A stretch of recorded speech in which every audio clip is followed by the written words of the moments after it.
বিদ্যুৎপৃষ্ট হয়ে প্রাণ গেল এক মহিলার। ঘটনাটি সংঘটিত হয়েছে উত্তর করিমগঞ্জ বিধানসভা কেন্দ্রের গান্দাই জিপির 5 নম্বর ওয়ার্ডের হিজিম নয়া গ্রামে। একটি বিগ ব্রেকিং। জানা গেছে হত মহিলা 38 বছর বয়সী রাজমিস্ত্রি অরুণ নাথের স্ত্রী, নাম মিলন নাথ। পারিবারিক সূত্রে জানা গেছে বিকেল আনুমানিক 3:30 নাগাদ বাড়ির পাশে কলা গাছে আটকে পড়া একটি গরু উদ্ধার করতে গেলে বিদ্যুৎ লাইন ছিঁড়ে পড়ে মহিলার উপর। পরবর্তীতে স্থানীয়দের সহযোগিতায় ঘটনাস্থল থেকে মহিলাকে উদ্ধার করে করিমগঞ্জ অসামরিক হাসপাতালে নিয়ে যাওয়া হয়। ততক্ষণে ঘটে যায় সর্বনাশ, শেষ রক্ষা আর হয়নি। ওই দেখুন মতলব কারেন্টের তার সিলিয়া পড়ছে। ওই দেখুন বর্তমানে এখানে জুড়া আছে, ঠিক আছে, একটুকুর মধ্যে লাগাই জুড়াটা মানে যে কোনো টাইমে সিলিয়া পড়তে পারে। দেখুন আপনারা সবে, ঠিক আছে। ওই দেখুন তার ফালাইল,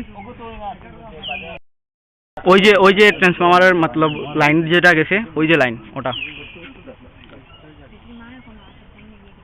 ঠিক আছে, লুজ লাইন একদম। ওই দেখুন, ঠিক আছে, ওই দেখুন সিরিয়া পড়ছে। এখানেও বডিটা মতলব ফোড়া আছিল, আমরা দেখছিলাম, আমরা ওইখানে আসছিলাম, ওইখান থেকে গিয়ে দেখছি, বাট আমরা কিছু করার মতো নাই। তখন যখন বডিটা ফোড়া অবস্থায় আসছিল তখন মতলব কারেন্টটা আসছিল লাইনও। আর তার সিরিয়া পড়ে গেছে কারেন্টের 144 ভোল্টেজ পড়িয়া। আমরা কেউ বাড়িতে ছিলাম না, হঠাৎ করে আমার গ্রামের মানুষের খবর করছে, আমারে মানে ফোনে খবর দিছে যে ওরকম বিষয়, তুমি তাড়াতাড়ি বাড়িতে আও। বাড়িতে গিয়ে দেখছে যে এরকম অবস্থা, তারপরে আমরা হসপিটাল নিয়ে এসেছি। কোন জায়গায় ঘটনাটা হয়েছে? ইজিম নয়া গ্রাম 5 নম্বর ওয়ার্ড। গ্রামের নাম কি? ইজিম নয়া গ্রাম। কোন জায়গায় পড়ছে এটা? এটা গান্দাই। আপনার কে দাদা? আমার ওয়াইফ। নাম কি তার? তার নাম মিলন নাথ। কেটে? মিলন নাথ। মিলন নাথ।